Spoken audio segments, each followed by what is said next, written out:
ہمارا آج کا موضوع ہے ذکر امام حسن۔ ذکر کا معنی کسی کا بھی ذکر کیا جائے، امام حسن یعنی امام حسن کا ذکر ہے، یہ میں نے نام لے دیا، ذکر ہو گیا۔ اب ضروری نہیں کہ ان کے بارے میں 2 گھنٹے کی گفتگو کی جائے تب ہی خطاب مکمل ہوگا۔ وہ اتنا بھی کہہ دیا نا ذکر امام حسن تو ذکر تو ہو گیا، اتنے سے بھی ذکر ہو گیا۔ اب جتنی باتیں ہوں گی بس ان کی برکت سے ہوں گی، اور ان سے برکت لینے کے لیے یہ، کیونکہ امام حسن صرف تیرے اور میرے امام نہیں، امام حسین کے بھی امام ہیں۔ امام حسین نے بھی ان کے ہاتھوں پہ بیعت کی۔ حضرت امام حسن المجتبی سبط رسول، شبیہ رسول، سید الاسخیاء، یہ آپ کے القابات ہیں۔ جب آپ کی ولادت باسعادت ہوئی تو اس وقت امام الانبیاء سیدہ سلام اللہ علیہا کے گھر میں تشریف لے گئے، اور وہاں پر جا کر اپنے اس پیارے نواسے کو اپنی گود میں لیا۔ آپ نے مخاطب کیا کہ مجھے پیش کیا جائے، زرد کپڑے میں لپیٹ کر آپ کی بارگاہ میں لایا گیا۔ آقا کریم علیہ السلام نے گود میں رہتے ہوئے مولا کائنات سے پوچھا اس شہزادے کا نام کیا رکھا ہے؟ تو مولا کائنات نے فرمایا آپ کے ہوتے ہوئے میں تو نہیں رکھ سکتا، نام تو آپ رکھیں گے۔ تو ایک روایت یہ ہے کہ آقا کریم نے اسی وقت نام حسن رکھ دیا، دوسری روایت یہ ہے جبرائیل امین حاضر ہوئے اور عرض کی یا رسول اللہ، اللہ تبارک و تعالی نے مجھے اس لیے بھیجا ہے کہ اس کا نام پیش کروں۔ اللہ کی طرف سے نام رکھا گیا، اور آپ کا نام شبر اور حسن، یہ دونوں نام، شبر کا معنی بھی حسن، حسن حسن سے ہے، آپ کا نام حسن رکھا گیا۔ آتے ہی سب سے پہلے امام الانبیاء کی گود میں آئے، اور پھر جو سب سے پہلی غذا پیٹ میں گئی ہے وہ لعاب دہن مصطفیٰ ہے۔ قربان جاؤں تجھے اور مجھے، کان میں اذان کوئی پیر دے گا، کوئی امام دے گا، کوئی خطیب دے گا۔ حضرت امام حسن المجتبی کے کان مبارک میں اذان بھی امام الانبیاء نے دی، دائیں کان میں اذان دی، بائیں کان میں تکبیر کہی، اور لعاب دہن سے آپ کو گٹی دی۔ آپ کی بارگاہ میں اکثر جن کے گھر میں بچے پیدا ہوتے ہیں نوزائیدہ، تو آپ کی بارگاہ میں اکثر لے کے آیا کرتے اپنے بچوں کو کہ ان کو گٹی دیں۔ آقا کریم کبھی کھجور دے دیتے، کبھی آقا کریم علیہ السلام اپنے لعاب کو انگلی سے لگا کے دے دیتے، کبھی شہد دے دیتے۔ یہ بھی یعنی ایک مسلمہ حقیقت ہے، حدیث سے جو پتہ چلتا ہے اپنے نواسوں کو تو آپ نے اپنے لعاب دہن کی گٹی دی ہے، لیکن اس وقت کے جو لوگ جن کے گھروں میں بچے پیدا ہوتے آقا کریم ان کو بھی یہ گٹی دیا کرتے، لیکن ان دونوں کی مثال جدا اس لیے ہے کہ ان کو انگلی سے دیتے تھے، میرے آقا کریم علیہ السلام نے حسن المجتبی کے زبان، اپنی زبان ان کے منہ مبارک میں ڈال کر ان کو گٹی دی ہے، اپنی زبان مبارک آپ کے منہ میں ڈال دی ہے۔ یہ محبت کا ایک انوکھا اور پیارا انداز تھا، اور یہ امام حسن کا خاصہ ہے۔ حضرت امام حسن المجتبی کو اس انداز سے امام الانبیاء نے گٹی عطا فرمائی ہے۔ عزیزان گرامی قدر، جبکہ ابھی حضرت امام حسن کی عمر مبارک تقریباً 7 برس تھی، اس وقت آپ نے حضرت امام حسن کو اپنے ساتھ منبر پہ بٹھایا ہوا، اور کبھی مجمع کی طرف دیکھتے ہیں، کبھی اپنے نواسے کی طرف دیکھتے ہیں، اور میرے آقا کریم علیہ السلام نے ارشاد فرمایا، بخاری شریف کی حدیث کا مفہوم ہے، ارشاد فرمایا کہ میرا یہ بیٹا سید ہے، میرا یہ بیٹا، سارے بولو میرا یہ بیٹا، اور یہ ان قریب آنے والے وقت میں 2 مسلمان گروہوں میں صلح کروائے گا،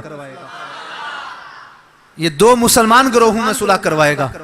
ایک تو دیکھیے کہ میرے آقا کریم علیہ السلام نبی چھوٹا سا بچہ ہے، حضرت امام حسن ابھی چھوٹے ہیں، اسی وقت فرما دیا کہ یہ سردار ہے۔ آپ کو سرداری گود مصطفیٰ سے بچپنے میں مل گئی، اور پھر امام الانبیاء نے یہ بھی فرما دیا کہ آنے والے وقت میں یہ 2 مسلمان گروہوں میں صلح کروائے گا۔ آنے والے وقت کی خبریں دینا یہ نبی کا کام ہوتا ہے، جو آنے والے وقت کی خبر نہ دے ہم اسے نبی نہیں مانتے۔ تو جو آنے والے وقت کی آنے والا وقت ہوتا ہے وہ نظروں سے اوجھل ہوتا ہے، چھپا ہوتا ہے، ہمیں نہیں پتا وہ کیا ہے، اسی کو غیب کہا جاتا ہے۔ تو امام الانبیاء نے یہ جو آج کل جو بخاری کرتے جنہیں صرف بخار آتا ہے، بخاری نہیں آتی، اسی بخاری کے الفاظ ہے کہ امام الانبیاء نے فرمایا کہ آنے والے وقت میں میرا یہ بیٹا 2 مسلمان گروہوں میں صلح کروائے گا۔ اور ایک مشہور حدیث مبارکہ، اس کا میں کچھ مفہوم صرف عرض کرنے لگا ہوں، حدیث مکمل ذرا تھوڑی سی لمبی ہے اور ڈیٹیل میں اس میں جانا نہیں چاہتا۔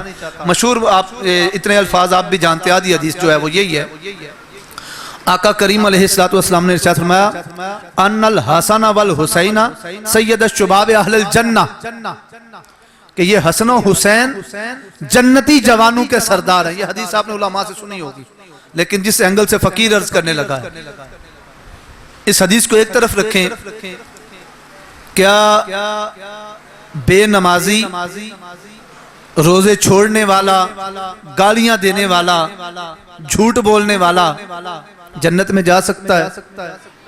جنت میں جو بھی جائے گا متقی و پرہیزگار ہوگا۔ اسلام میں زیادہ مقام کس ہستی کو دیا گیا ہے؟ جو خاص ہستیاں ان سے ہٹ کر بھی، جن کے خاص نام اور مقام ان سے ہٹ کے، اسلام کے اندر زیادہ مقام اس کا ہے جو تقوی و پرہیزگاری میں آگے ہے۔ امامت کے مسائل میں جو ہر چیز میں دینی معاملات میں بہتر ہو، اس کو آگے کھڑا کیا جاتا ہے۔ اگر ایک گروہ نمازیوں کا ہو، حاجیوں کا ہو، ان کا سردار بھی کسی حاجی یا نمازی کو بنایا جائے گا۔ اور اگر جنت میں کسی کو سردار بنایا جا رہا ہے تو پتہ چلا وہ صرف جنتی جوانوں کا سردار نہیں، بلکہ جنت میں جتنے متقی و پرہیزگار ہیں ان میں سے سب سے بڑا متقی و پرہیزگار ہوگا۔ اور اگلا جملے پہ غور فرمائیے، ابھی تو میرے امام کی عمر مبارک 7 برس ہے، چھوٹی سی عمر ہے، ابھی تو آپ پہ نماز فرض بھی نہیں ہوئی۔ توجہ ہے، ابھی تو آپ پہ نماز فرض بھی نہیں ہوئی۔ میرے آقا پہلے سے جانتے ہیں یہ سب سے بڑا نمازی بھی ہوگا۔ ابھی تو امام عالی مقام حضرت امام حسن المجتبی پہ شریعت نافذ ہی نہیں ہوئی، نابالغ سی عمر ہے۔ پہلے سے جانتے ہیں نہ صرف نمازی ہوگا بلکہ متقی و پرہیزگار بھی ہوگا، حاجیوں میں افضل حاجی بھی ہوگا۔ اور ایسا میرا یہ نواسہ دین کا علم بردار ہوگا کہ اس سے کبھی بھی کوئی ایسی خطا نہیں ہوگی جس کی وجہ سے یہ جنت کے جوانوں کے سرداری سے پیچھے رہ جائے۔ جب میرے آقا نے مہر لگا دی کہ جنتی جوانوں کا سردار ہے، تو اب جتنے خاصے، جتنے مقام ایک ولی کامل کے ہو سکتے ہیں، ایک اللہ کے پیارے کے ہو سکتے ہیں، ان میں سے سب سے جو افضل والا ہے وہ مقام رب کائنات نے حضرت امام الانبیاء کے پیارے نواسے حضرت امام حسن المجتبی کو عطا فرمایا۔ اور پھر اس پہ بھی شان دیکھیے، آج برے صغیر پاک و ہند کے اندر ایک بڑا ولی کامل ہے جو لاہور کی دھرتی پہ لیٹا ہوا ہے، اور لاہور کی دھرتی کو نگری کا نام بھی اسی کا نام لے کے کہا جاتا ہے، داتا کی نگری۔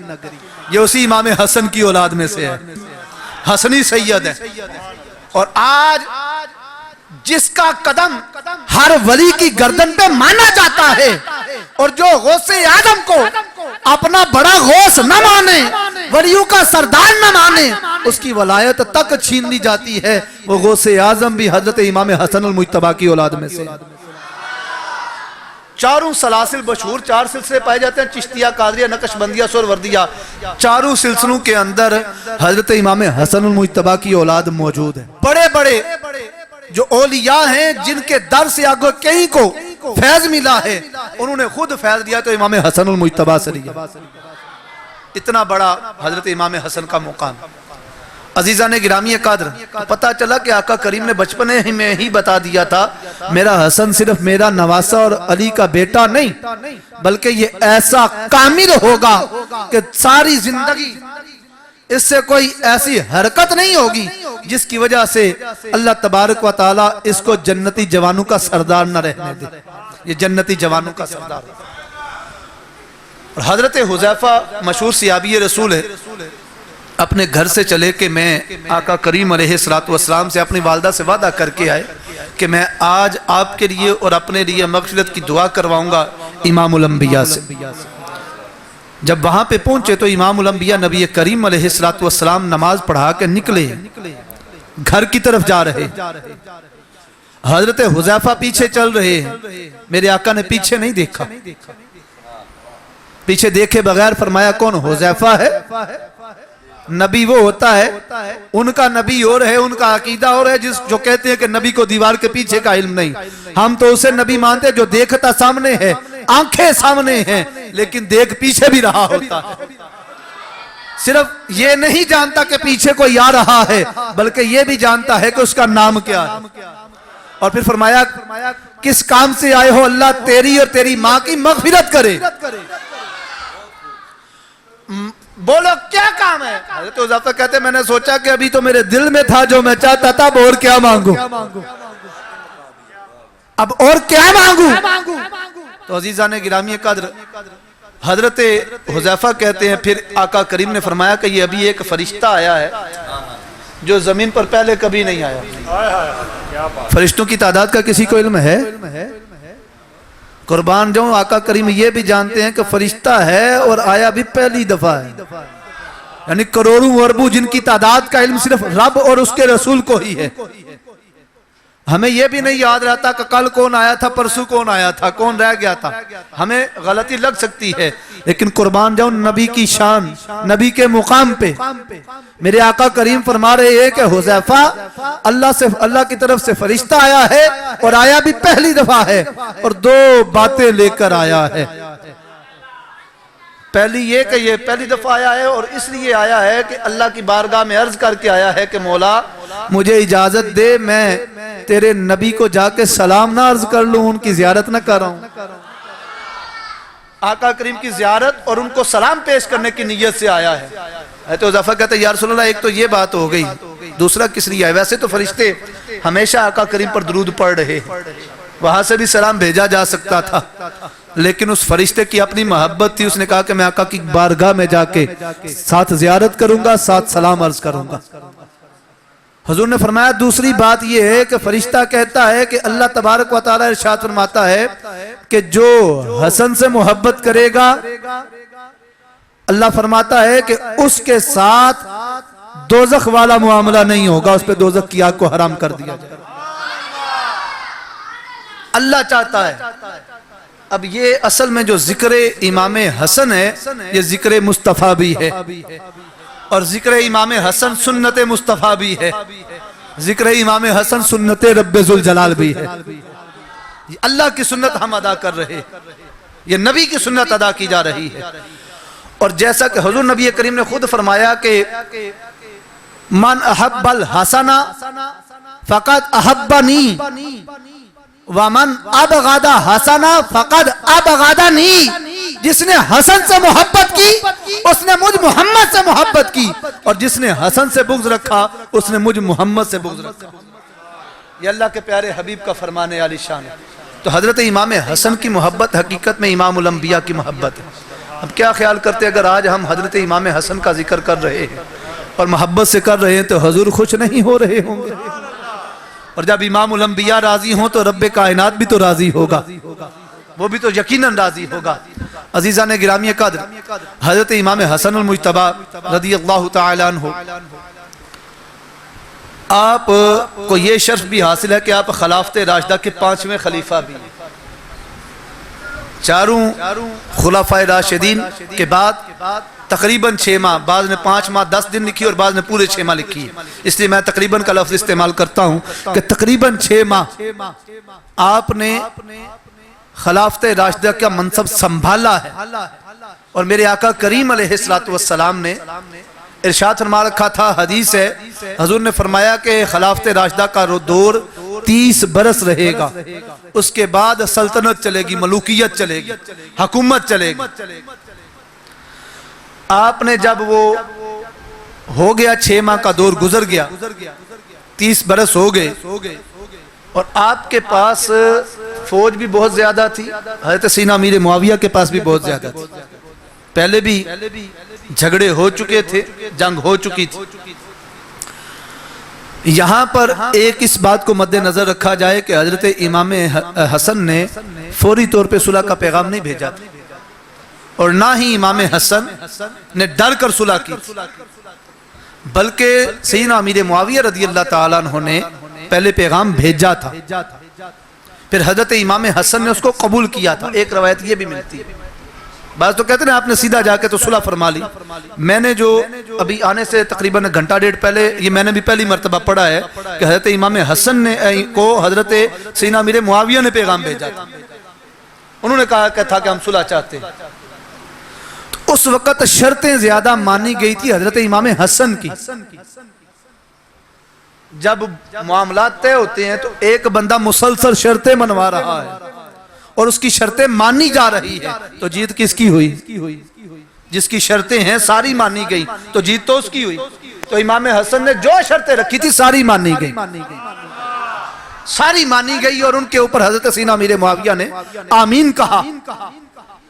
اب ان شرائط کا میں ذکر، کیونکہ اس میں وقت طویل ہو جائے گا، وہ ساری شرطیں آپ نے قبول فرما کے پھر اس کے بعد حضرت امام حسن نے ایک خطبہ دیا جس کا مفہوم یہ ہے، آپ نے فرمایا کہ میں نہیں چاہتا تھا کہ یہاں پہ خون زیادہ بہے، تو میں نے امت کو خون خرابے سے بچانے کے لیے اس منصب کو چھوڑا ہے، اور آپ نے پھر سیدنا امیر معاویہ کے ہاتھ پر بیعت کی ہے،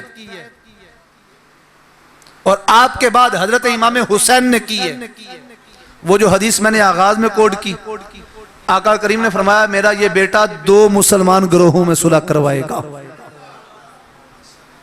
وہ حدیث پوری ہو رہی۔ اب حضور کا یہ فرمانا کہ 2 مسلمان گروہ، یعنی چاہے مولا کائنات کے گروہ میں تھے کوئی یا حضرت سیدنا امیر معاویہ کے گروہ میں کوئی تھا، دونوں مومن ہیں۔ ہاں اس پہ یہ عقیدہ اہل سنت و جماعت ہے کہ جو معاملہ حضرت مولا کائنات اور سیدنا امیر معاویہ میں ہوا تھا اس میں اجتہادی خطا تھی سیدنا امیر معاویہ کی، لیکن یہ ایسی خطا نہیں جس پر سزا دی جائے۔ اجتہادی خطا تمام علماء، تمام مکاتب فکر والے جانتے ہیں، اجتہادی خطا وہ ہوتی ہے کہ مجتہد غلطی بھی کرتا ہے، رب کائنات ثواب عطا کرتا ہے، کیونکہ وہ اپنی طور پہ ڈنڈی نہیں مارتا، بلکہ اس کی سمجھ میں جو دین کی شرعی حکم آتا ہے اس کے مطابق وہ فتویٰ اور فیصلہ دیتا ہے۔ تو سیدنا امیر معاویہ نے وہی کیا تھا، اور حضرت امام حسن نے اب پیچھے جو ہو چکا ان باتوں میں جانے کی بجائے ہم یہ غور کریں کہ امام حسن نے صلح کر لی، جو ان کو امام مانتا ہے اس کو صلح کرنی پڑے گی، جیسے کہ حضرت امام حسین نے بھی کر لی۔ اور ہر مہینے جتنی دیر تک سیدنا امام حسن حیات رہے، ہر مہینے 1 لاکھ درہم حضرت امیر معاویہ آپ کی خدمت میں نذرانہ پیش کرتے رہے، جس کو امام حسن قبول فرماتے رہے۔ اب سیدھی سی بات ہے، حضرت امام حسین امام حسن سے چھوٹے، بڑے امام حضرت امام حسن ہیں، اور دونوں نواسے امام الانبیاء کے، تربیت ایک ہی جگہ سے پائی ہے، تقریباً 6.5 برس 7 برس حضرت امام حسن نے حضرت نبی کریم سے تربیت پائی، اس کے بعد 7 برس تک سیدہ سلام اللہ علیہا کی زیر تربیت رہے، پھر اس کے بعد تقریباً 25 سال کے قریب مولا کائنات حضرت علی شیر خدا کی زیر کفالت اور زیر تربیت رہے حضرت امام حسن المجتبی۔ اگر امام حسین نے یزید کے ہاتھوں میں ہاتھ نہیں دیا تو کیا سمجھتے ہو اگر حضرت امیر معاویہ غلط ہوتے تو امام حسن ہاتھ دیتے؟ یہ گھرانہ اپنی گردنیں کٹواتا ہے لیکن دین پہ حرف نہیں آنے دیتا۔ تو جب انہوں نے یہ ہاتھ سیدنا امیر معاویہ کے ہاتھوں میں دے دیا تو مان جاؤ کہ حضرت امام حسن نے جس کو اپنا امام ماننا ہے، جس کو اپنا راہبر ماننا ہے، وہ حق پر تھا۔ اور حضرت خواجہ معین الدین چشتی اجمیری نے جو فارسی کا جو ان سے منسوب کیا جاتا ہے شعر کہ سر داد نہ داد دست در دست یزید، کہ حضرت امام عالی مقام نے اپنا سر تو دے دیا لیکن ہاتھ یزید کے ہاتھوں میں نہیں دیا۔ یہی ہاتھ تھا جو حضرت امام حسین نے حضرت ابوبکر کے ہاتھوں میں دیا ہے، یہی ہاتھ انہوں نے فاروق اعظم کے ہاتھوں میں دیا ہے، یہی ہاتھ عثمان غنی کے ہاتھوں میں دیا ہے، یہی ہاتھ حضرت مولا کائنات کے ہاتھوں میں دیا ہے، یہی ہاتھ حضرت امام حسن المجتبی کے ہاتھوں میں دیا ہے، اور یہی ہاتھ امام حسن اور امام حسین